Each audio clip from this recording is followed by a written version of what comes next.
Pemukiman padat di belakang pabrik gula Majenang selalu dipenuhi suara bising. Siang hari, suara mesin menggiling tebu tak pernah berhenti. Malamnya, suara anak-anak menangis, pertengkaran rumah tangga, dan radio tua jadi musik latar kehidupan warga. Di sinilah Umi tinggal bersama suaminya, Darto, dan dua anak mereka, Wulan dan Bima. Umi bukan siapa-siapa di mata warga. Dia ibu rumah tangga biasa, kadang bantu jualan gorengan kalau ada modal. Darto, suaminya, buruh harian lepas di pabrik gula. Hidup mereka pas-pasan, kadang makan nasi sama garam pun udah dianggap rezeki. Tapi satu hal yang bikin Umi menonjol, wajahnya masih cantik. Di usia 40-an, kulitnya bersih, tubuhnya ramping, dan sorot matanya tajam. Dulu katanya, Umi sempat jadi gadis paling cantik di kampung. Namun setelah menikah dengan Darto dan punya anak, pesonanya perlahan tenggelam. Umi mulai merasa iri saat lihat perempuan muda pakai baju bagus, make-up lengkap, dan naik motor metik ke pasar. Umi cuma bisa pakai daster belel dan sandal jepit. Suaminya juga makin jarang menyentuh, lebih sering pulang dalam keadaan capek dan diam. Anak-anaknya sibuk sendiri, Wulan mulai remaja dan sering membantah, sementara Bima masih kecil dan sering sakit-sakitan.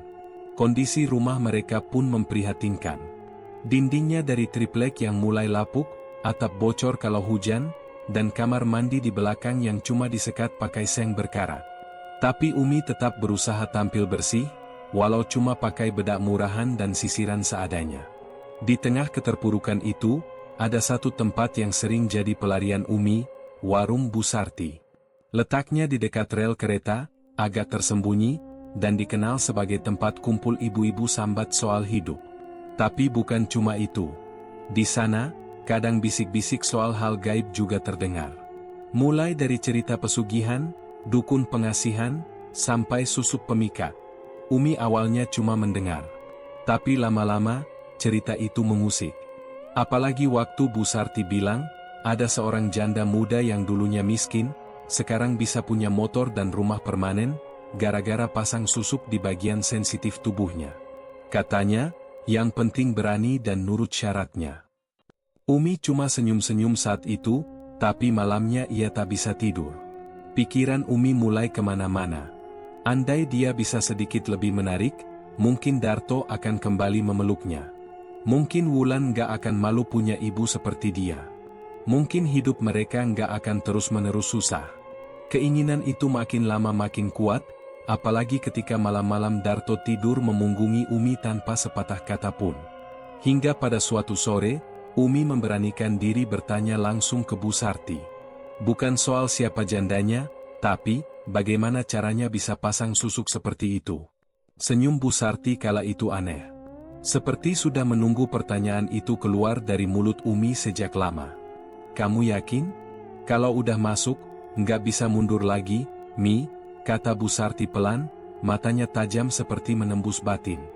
Dan di sanalah semuanya dimulai.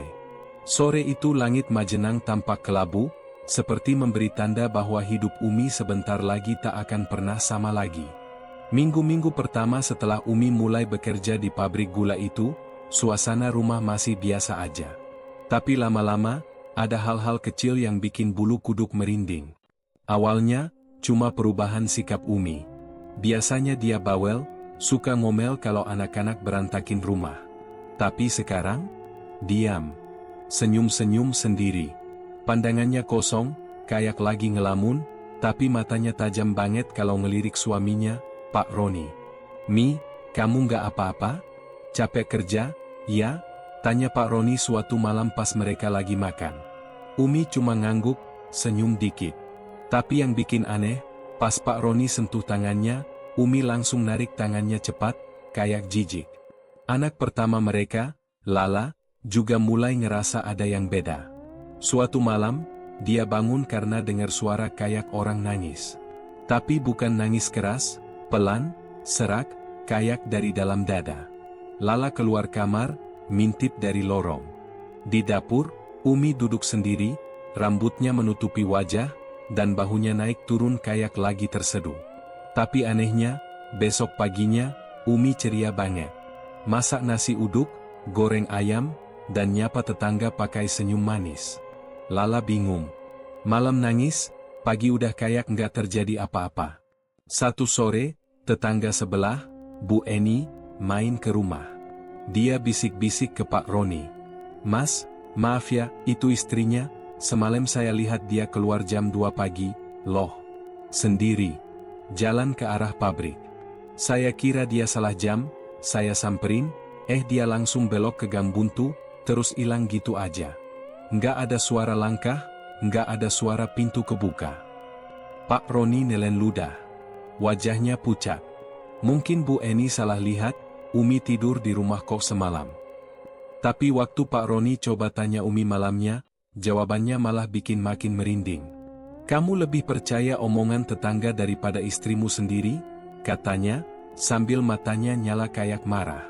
Tapi yang bikin makin gak enak, bola matanya hitam banget malam itu. Kayak nggak ada cahaya. Pak Roni sampai nggak bisa tidur. Beberapa hari kemudian, kejadian aneh lain muncul. Ada ayam tetangga yang mati mendadak di depan pintu rumah mereka. Lehernya patah, tapi badannya utuh. Waktu Pak Roni mau buang ayam itu, Umi malah bilang, "Jangan dibuang dulu. Ada gunanya." Pak Roni makin gelisah. Dia mulai curiga.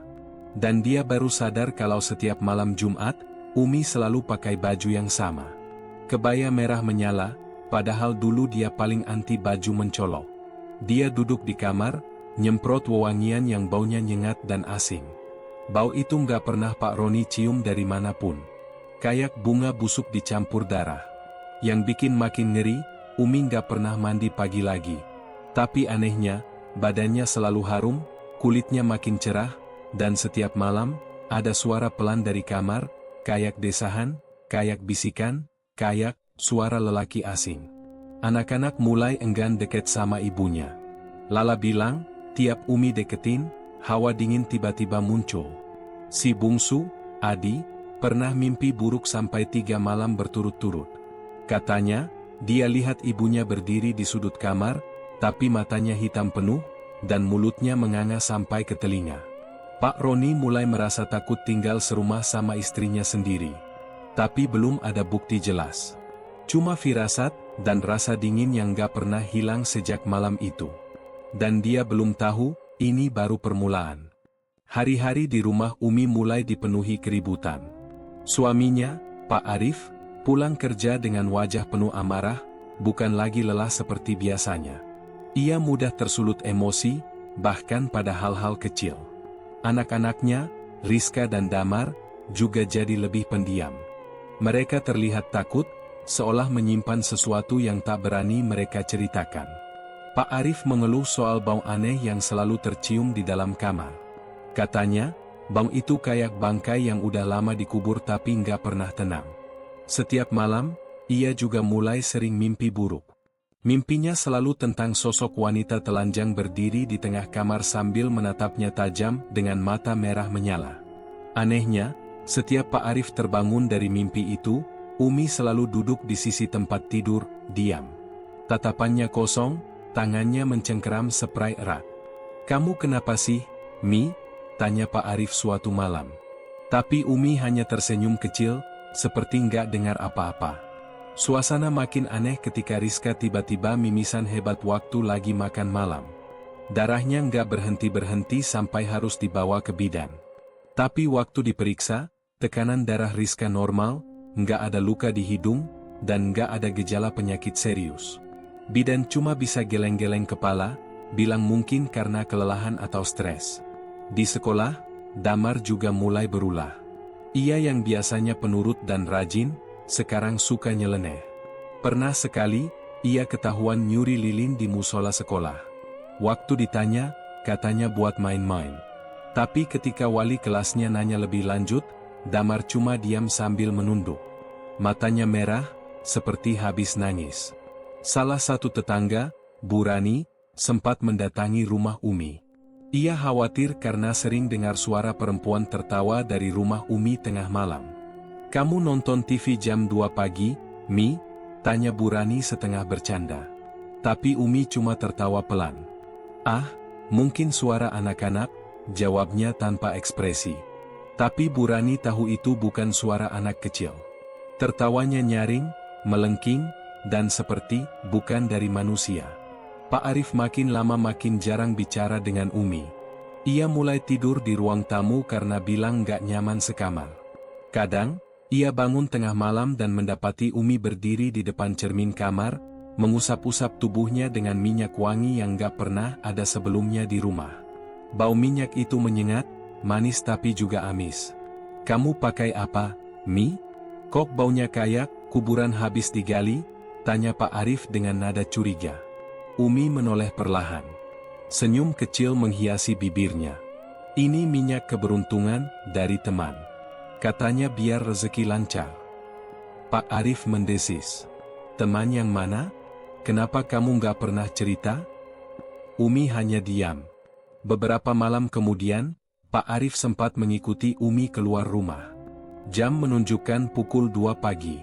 Umi berjalan keluar pelan-pelan, tanpa alas kaki, hanya mengenakan daster lusuh.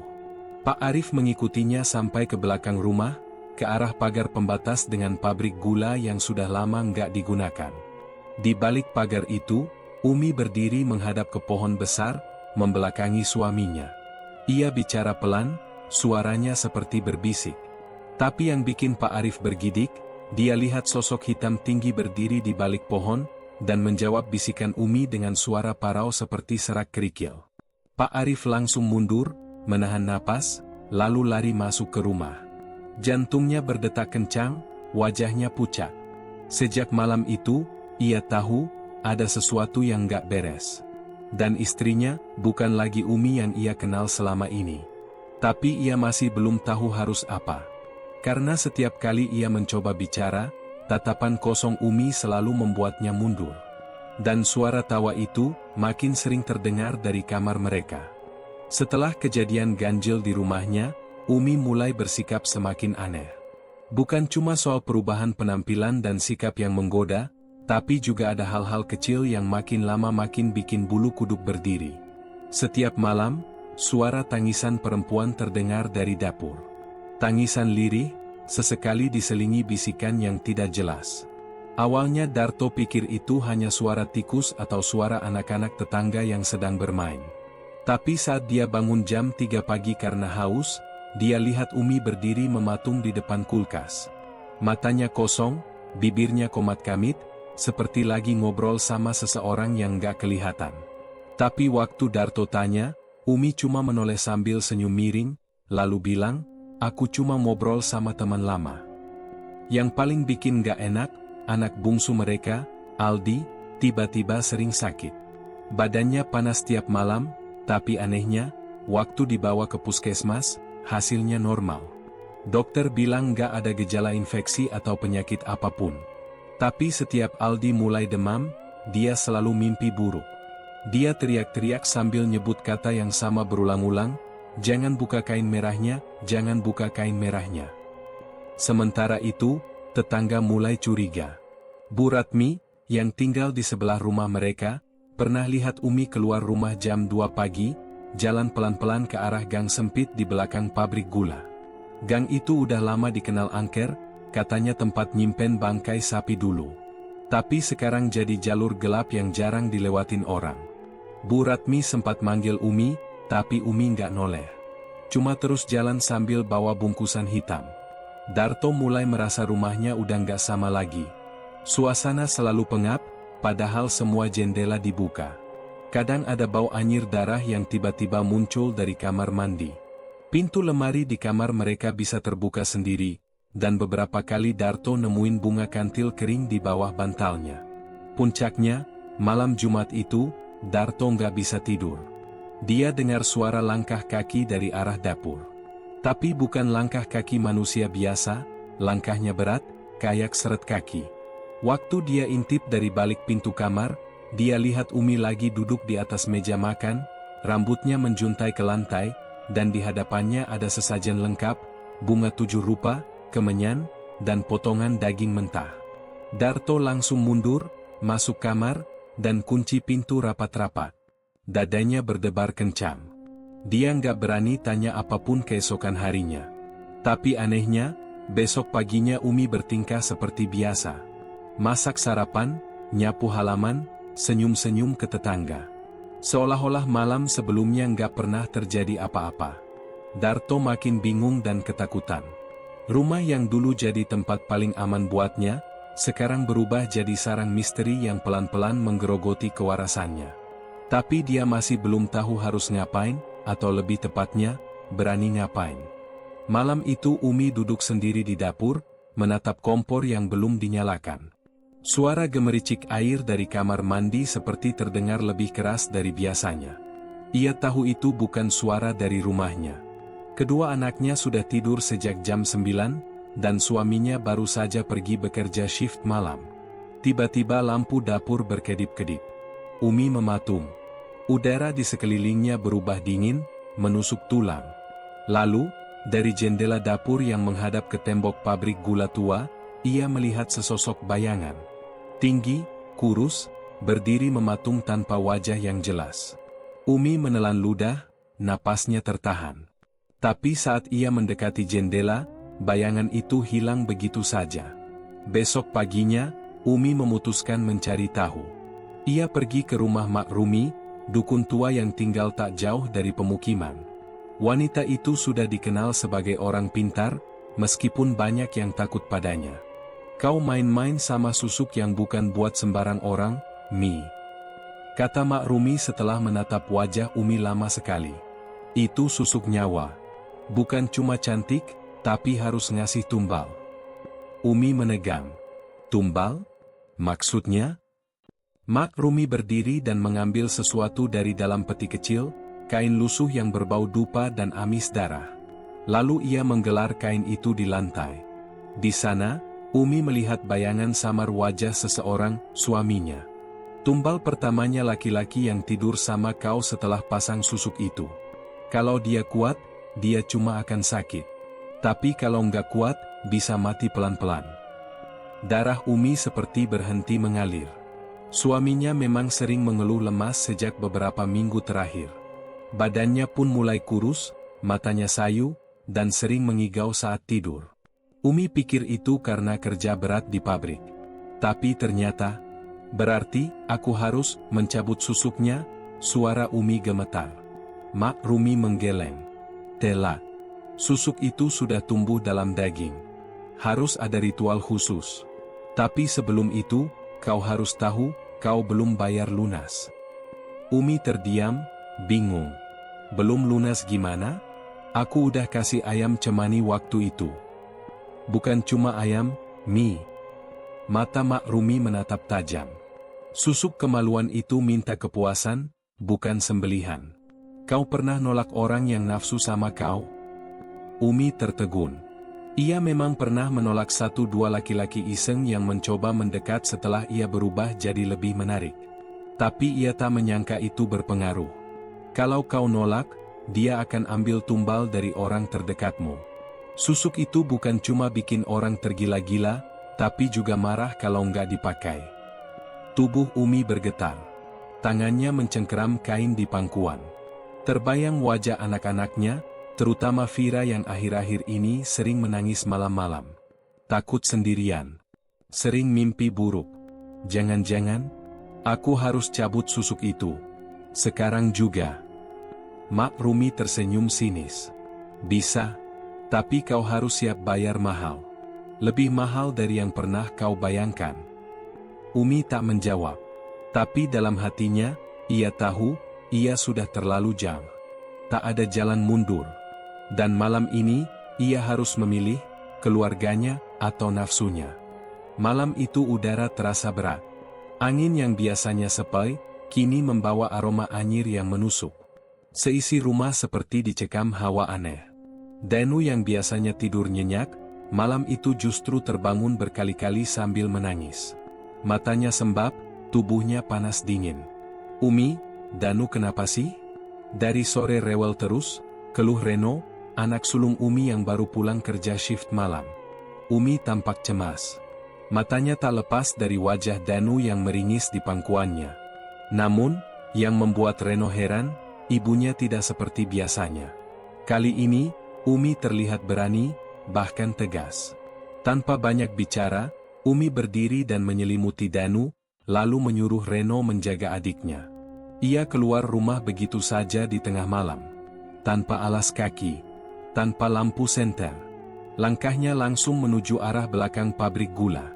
Tempat itu dikenal angker. Banyak cerita buruh yang mengaku melihat bayangan tinggi besar tanpa kepala mondar-mandir di antara tumpukan karung gula. Tapi malam itu, Umi seperti tidak takut apa-apa. Sesampainya di depan pintu gudang tua, Umi menghela napas. Lalu membuka kain panjang yang membungkus pinggangnya. Di dalamnya ada beberapa benda aneh, lidi kering, bunga 7 rupa, dan sebotol kecil minyak berwarna kehitaman. "Kalau memang ini yang bikin anak-anakku sakit, aku nggak mau lagi," teriak Umi, mengguncang botol minyak itu ke tanah. Tiba-tiba, suara lolongan terdengar dari dalam gudang. Suara yang bukan suara manusia, tapi juga bukan suara hewan. Sesuatu yang tak bisa dijelaskan. Umi gemetar, tapi dia tetap berdiri. Ditatapnya botol minyak itu yang kini pecah di tanah, isinya merembes seperti darah. Bayangan tinggi besar muncul dari dalam gudang.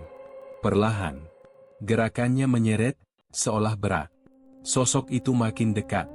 Tubuhnya berbalut kain lusuh, wajahnya samar. "Kau yang datang, kau juga yang harus menyelesaikannya," suaranya berat. "Tidak bisa kau tarik kembali tanpa pengganti." Umi menelan ludah. Aku rela. Tapi jangan anak-anakku. Ambil aku aja." Sosok itu tertawa, suaranya menggema sampai ke jalan kampung. "Terlambat. Mereka sudah dicium jejakmu. Tapi, ada satu cara." Umi membungkuk, tangannya meremas tanah di depan kakinya. "Apa?" "Kau lawan aku. Tapi jika kalah, kau akan jadi budakku selamanya. Tubuhmu, jiwamu, dan keturunanmu." Tanpa pikir panjang, Umi mengangguk. Ia tak tahu bagaimana caranya, tapi ia tahu satu hal, ia ingin keluarganya selamat. Pertarungan tak kasat mata itu berlangsung di sana. Dalam gelap, dalam diam. Tapi dari jauh, Reno yang sedang menjaga Danu melihat langit malam tiba-tiba menghitam seperti ada badai. Di dalam gudang, tubuh Umi terseret, dicakar, tapi ia melawan.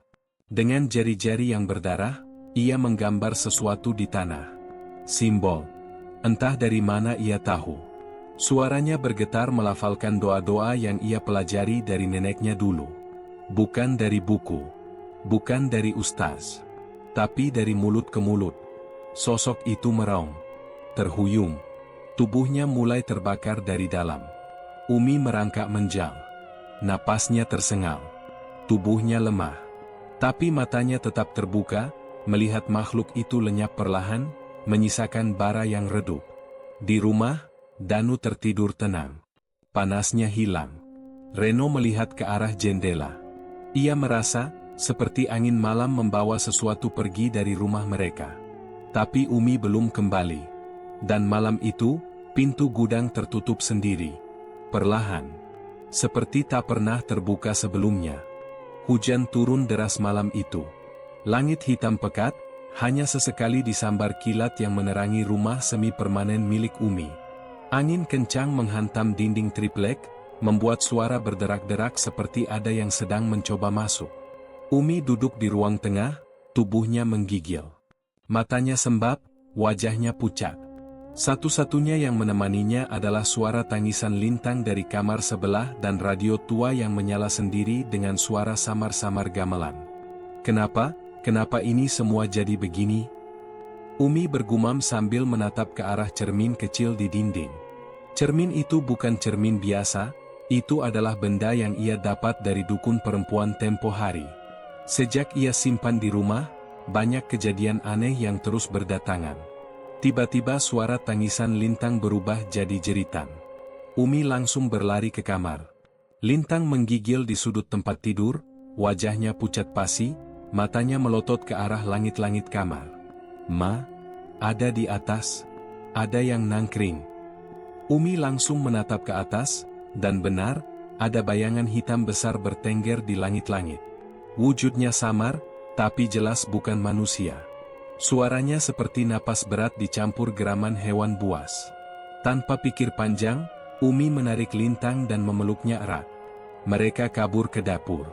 Namun suara langkah kaki, berat, lambat, menyeret, ikut masuk dari ruang tengah. Di atas meja, radio tua mendadak pecah sendiri. Pecahannya melayang ke udara dan membentuk seperti wajah Ginan. Tapi matanya kosong dan mulutnya menjerit tanpa suara. Lintang menjerit histeris, sementara Umi sudah hampir pingsan. Tangannya gemetar, berusaha menggapai pisau dapur. Tapi benda itu justru bergerak sendiri, terbang ke udara dan menancap di dinding. Tiba-tiba seluruh lampu mati. Gelap total.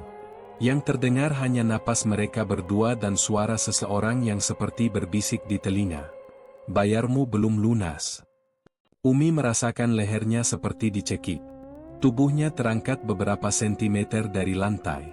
Lintang menangis, berusaha menarik ibunya, tapi seolah ada dinding tak kasat mata yang memisahkan mereka. Dari kegelapan muncul sosok perempuan tua. Wajahnya penuh luka, kulitnya seperti dibakar dan digores benda tajam. Dia tersenyum, senyum yang bikin bulu kuduk berdiri. Kau kira susuk itu gratis, Umi? Kau sudah menyerahkan kenikmatan, tapi tak mau kehilangan apa-apa. Seketika tubuh Umi terjatuh.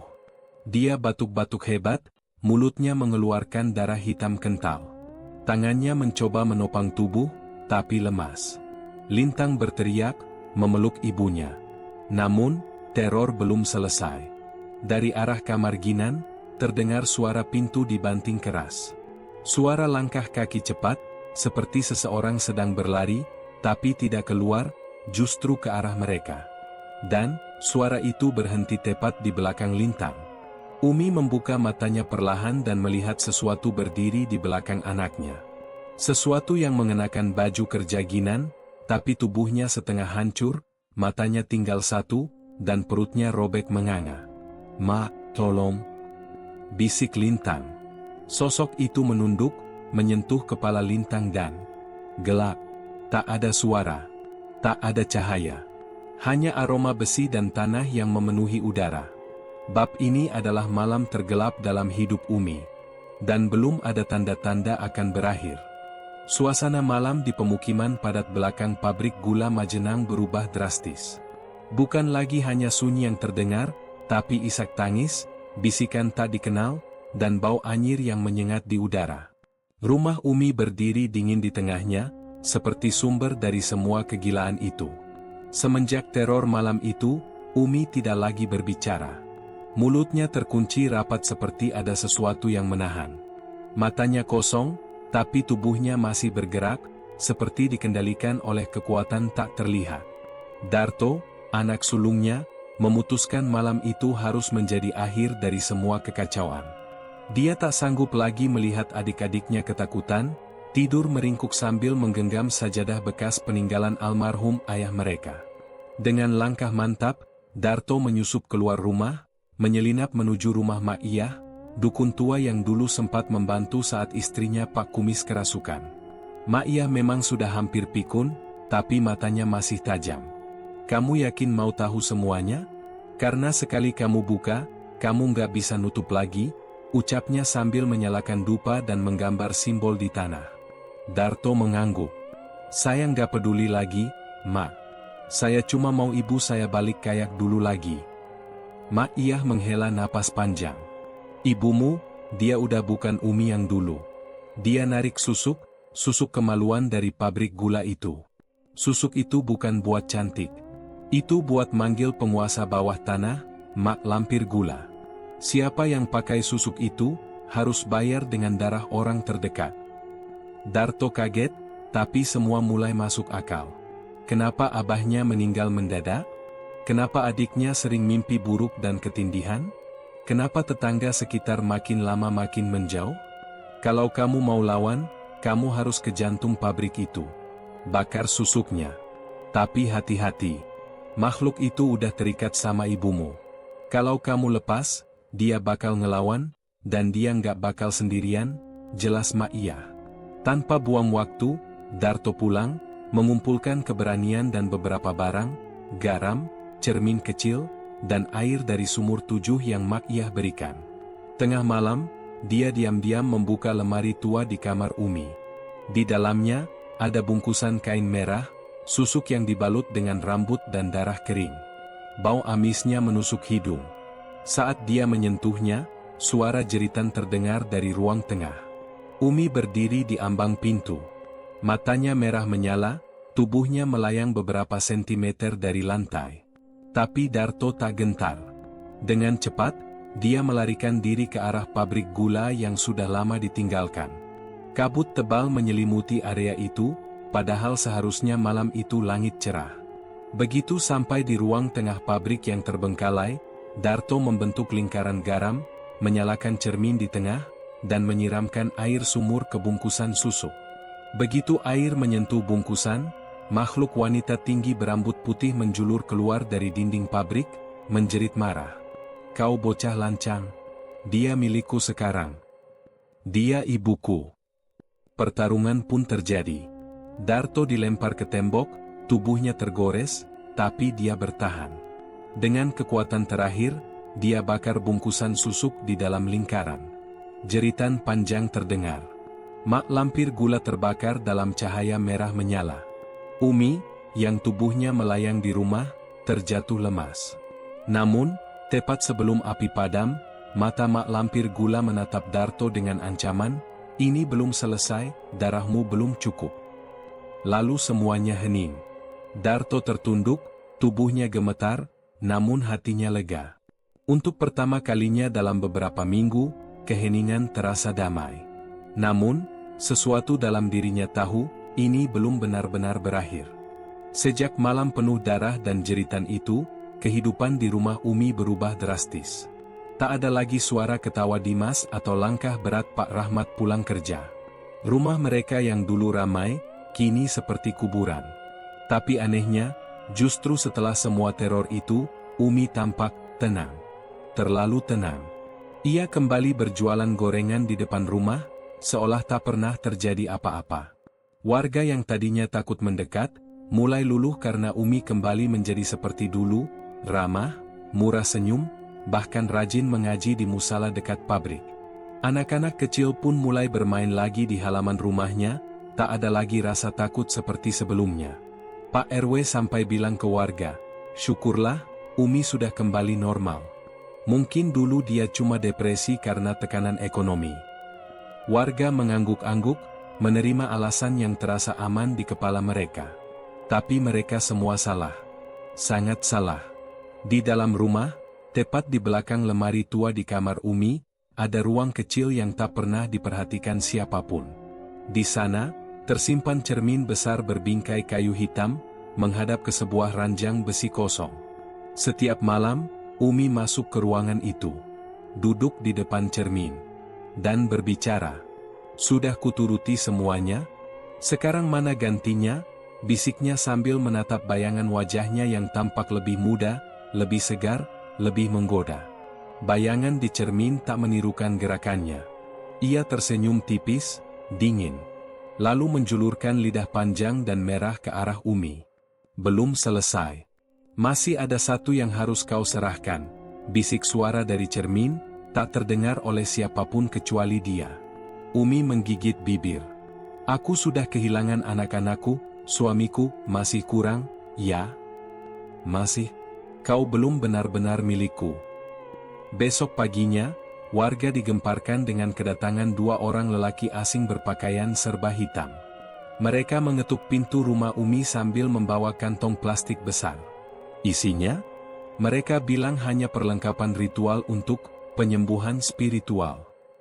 Warga yang semula curiga, akhirnya tak banyak bertanya karena Umi sendiri menyambut mereka dengan senyum lebar. "Sudah saatnya aku bersih-bersih batin," katanya ringan.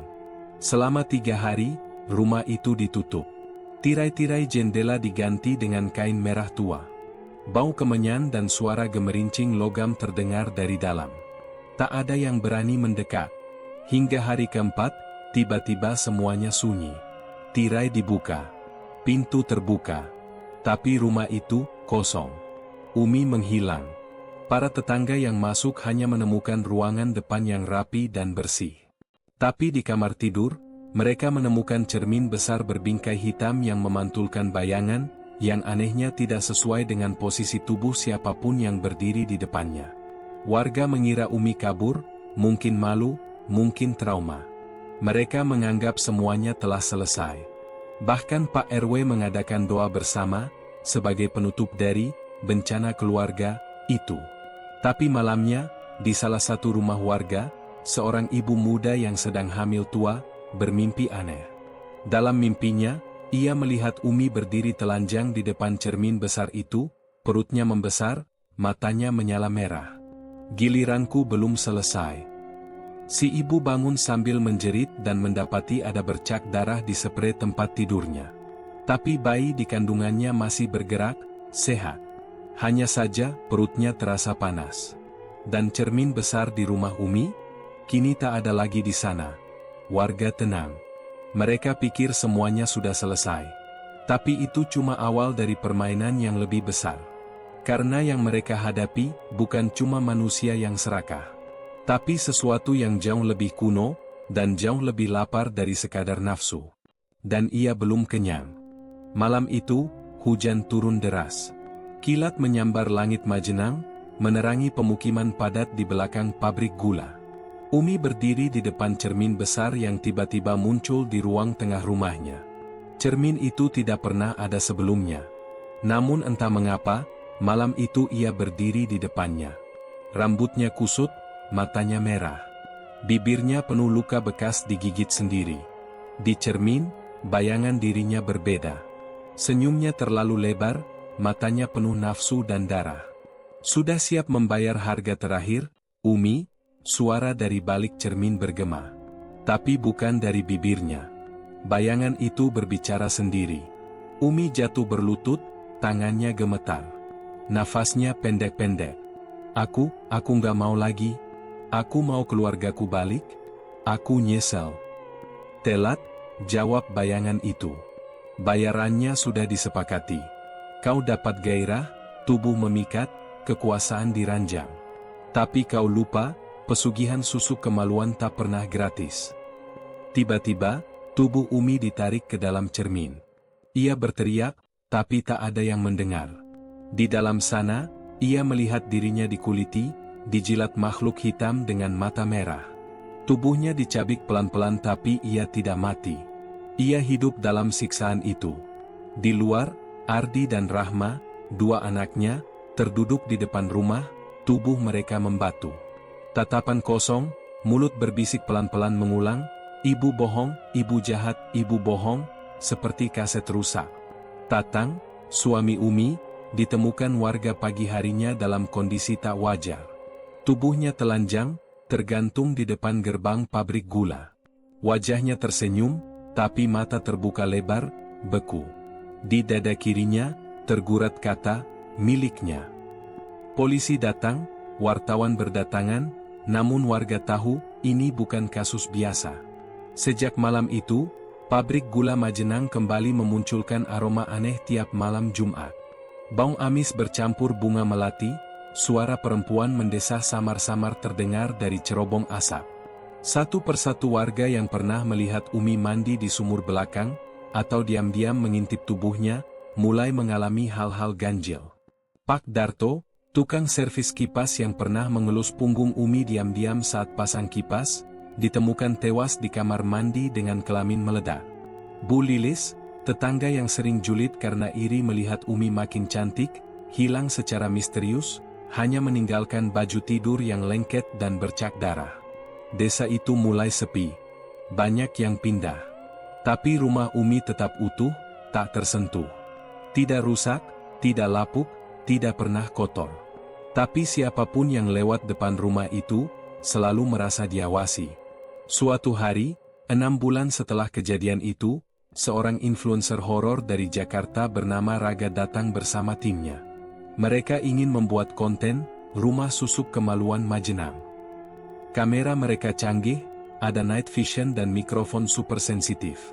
Saat malam mulai masuk, Raga membuka vlognya, "Gengs, ini rumahnya. Menurut warga, dulu Ibu Umi ngelakuin ritual susuk kemaluan di sini. Konon katanya, dia masih hidup di dalam cermin. Kita coba masuk, ya. Mereka menyalakan lampu sorot. Rumah itu masih bersih. Seperti ada yang menata tiap pagi. Ada bekas tapak kaki kecil-kecil berlumur lumpur menuju kamar mandi belakang. Salah satu kru, Dani, membuka cermin di kamar tidur Umi. Seketika ruangan jadi dingin. Kamera bergetar. Dani menatap ke cermin dan tersenyum. Tapi bukan senyumnya. Tangannya meraba selangkangnya sendiri, lalu berdarah, tapi dia tetap tertawa. "Bro, apaan sih?" Raga mendekat, tapi Dani mencengkeram lehernya. Mata Dani berubah merah, lidahnya menjulur panjang seperti ular. Di belakang cermin, muncul bayangan Umi, telanjang, tubuhnya penuh belatung tapi wajahnya cantik, menggoda, dan mengerikan.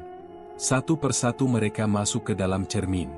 Video terakhir yang ditemukan hanya memperlihatkan cermin itu berdiri sendiri, lalu suara desahan dan teriakan memecah malam. Video mereka viral. Banyak yang penasaran. Banyak juga yang penasaran mencoba datang. Tapi tak satu pun kembali. Warga sekarang menyebut rumah itu dengan nama, Rumah Nafsu Umi. Siapapun yang punya syahwat terlalu tinggi, atau terlalu terobsesi dengan kecantikan, pasti akan tertarik ke sana. Dan kalau malam Jumat, jika kau berdiri di depan rumah itu dan memanggil, "Umi, pinjam tubuhmu," maka kau akan melihat dia muncul di cermin. Mengajakmu menari, lalu menyantapmu perlahan-lahan.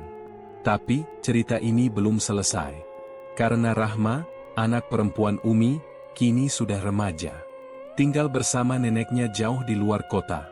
Namun malam-malam, ia sering berdiri di depan cermin, dan tersenyum sendiri. Tangannya mengusap rambut. Matanya kadang merah. Dan kadang, ia berkata pelan, "Ibu, ajari Rahma, biar Rahma juga bisa cantik kayak ibu." Dan cermin itu, kadang menyala sendiri. Tamat.